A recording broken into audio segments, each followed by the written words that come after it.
Bola tez-tez charchaydi, yurishga holi yo'q va tez-tez shamollaydi.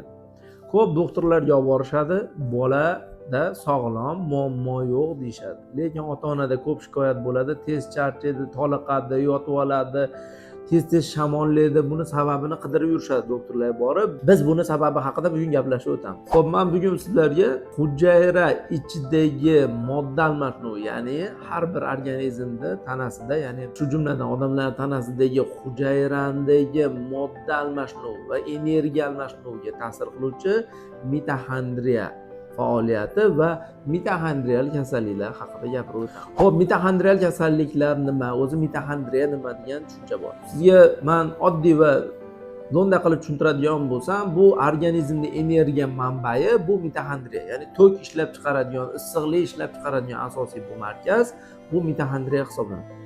Mitoxondriyani faoliyatini buzilishini har qanday turini mitoxondrial kasallik deb ataladi. Mitoxondrial kasalliklar bular nasliy xarakterga ega bo'ladi va asosan ona tomonidan irsiylanuvchi nasliy genetik kasallik hisoblanadi. Mitoxondrial kasalliklar nima o'zi? Mitoxondrial kasallikning ichiga bir dunyo kasallik kiradi, o'ziga yarasha belgilari bo'ladi. Bulardan men aytayotgan eng ko'p uchraydigan turlari bolada toliqish, tez-tez charchash, shamollash belgilari, ba'zan sudirgi belgilari va shamollagan vaqtda bolani o'zi e'tibor beradigan bo'lsangiz, energiyasini tushib ketishi, quvvatsiz bo'lib qolishi, shalpayib yotib olaverishi, bu oylar davom etadi kerak bo'lsa, ya'ni muddati uzoqroq. Kimdir aytishi mumkin, har qanday shamollagan bolada mitoxondrial kasallik bo'lishi mumkinmi unda? Yo'q. Bu yerda e'tibor berasiz, farqi mitoxondrial kasalliklarda bu surunkali, tez-tez, ko'p uchraydi. Ya'ni bitta bolaga nisbatan olganda. Bitta bolani o'zida tez charchash ham, toliqish ham, shamollash ham va shamollagan vaqtda bolaning holati og'irlashishi ko'proq uchraydi. Bu aytamiz, ya'ni mitoxondrial bizning energiya markazimizni muammosidan kelib chiqadi. Mitoxondrial markaz o'ziga yarasha DNK va o'ziga yarasha zavodga, ya'ni ishlab chiqarish, tok ishlab chiqarish texnikalariga ega markaz hisoblanadi, ya'ni hujayrani ichida. Hujayra ichida. Bu mitoxondrial kasalliklar haqida aytadigan bo'lsak, juda ko'p turlari mavjud. Mitoxondrial kasalliklarni biz bunga turlarini, sonini yoki sindromlari haqida gapirib o'tishga yiroqmiz.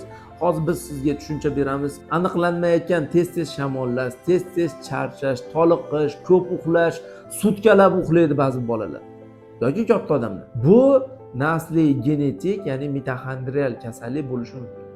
Yaxshi e'tibor bergan ota-ona biladiki, bolaning harakatlari quvvatsizligi oshib boryaptimi? Harakatlari susayib boryaptimi?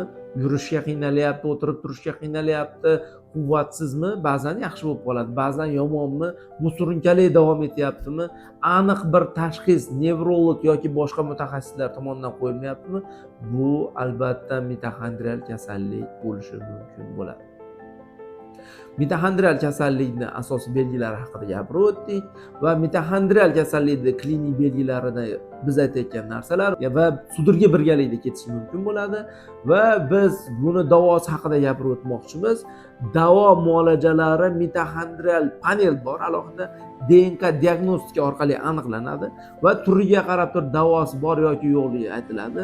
Aksariyat qismini davosi modda almashinuvini yaxshilash, bolada ya'ni bemor bolamizda modda almashinuvi, energiya almashinuviga yordam berish. Ko'p bizda doktorlarimizda xatoliklar ketadi, ya'ni modda almashinuvi buzilgan sudirga bolalarga ba'zi bir sudirga qarshi dori bor, mitoxondrial kasallikda mumkin emas. Ya'ni sudirga qarshi dorilar. Masalan, Canulex. Biz doim aytamiz, antikonvulsant terapiyalardan Canulex mitoxondrial kasalliklarda bolaning yaxshi tomoniga emas, yomon tomonga yurgishiga sabab bo'ladi. Shuning uchun agar sizni bolangizda epilepsiyaga qarshi dori bolani nabarot bo'shashtirib, uxlatib, toliqtirib, harakatlarni susaytirib yuboryapti, albatta davo muolajasi noto'g'ri bo'lishi mumkin va to'g'ri yo'nalish uchun aniq tashxis qo'yish kerak bo'ladi. Shuning uchun biz aytamiz, oldin mitoxondrial kasallik aniqlash kerak, ya'ni DNK usuli.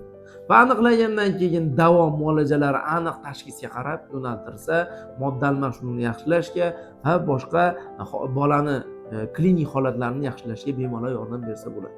Faqat ko'pchilik ota-onadan bo'ladigan savol, bu mitoxondrial kasallik aniqlandi. Mana menda ko'p misol mani bemorlarim shunaqa kasallik bilan to'liq davosi bormi? Yo'q, buni to'liq davosi ko'pida yo'q.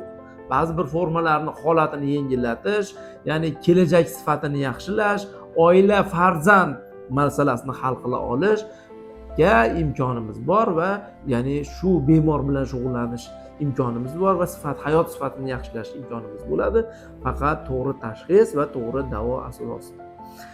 Biz aytib o'tamiz, agar sizni tanishingizda, yaqiningizda sizni mana shifokorlar ham kuzatadi, ko'p genetiklarni sizni bemorlaringizni ichida tashxis qo'yilmayotgan epilepsiyalar yoki bo'lmasam shu energiya yetishmovchiligi bilan ketadigan muammolar, sababsiz immun tizimini buzilishi yoki bo'lmasam shu immun yetishmovchilikka o'xshash holatlar kuzatilayotgan bo'lsa, bu yerda mitoxondrial kasallik bo'lishi mumkin bo'ladi va buni aniq tashxisotini neyrogenetik mutaxassis bilan birgalikda qo'ygan holatda va davo muolajalarini olib borish kerak bo'ladi. Barchangizga rahmat. Biz oxiri gapirib o'tadiganimiz bu videoni o'sha tez charchaydigan, toliqadigan, ko'p kasal bo'ladigan tanishlaringizga yuboring. Bu ma'lumot bir bemorning hayot sifatini yaxshilashga yordam bersin.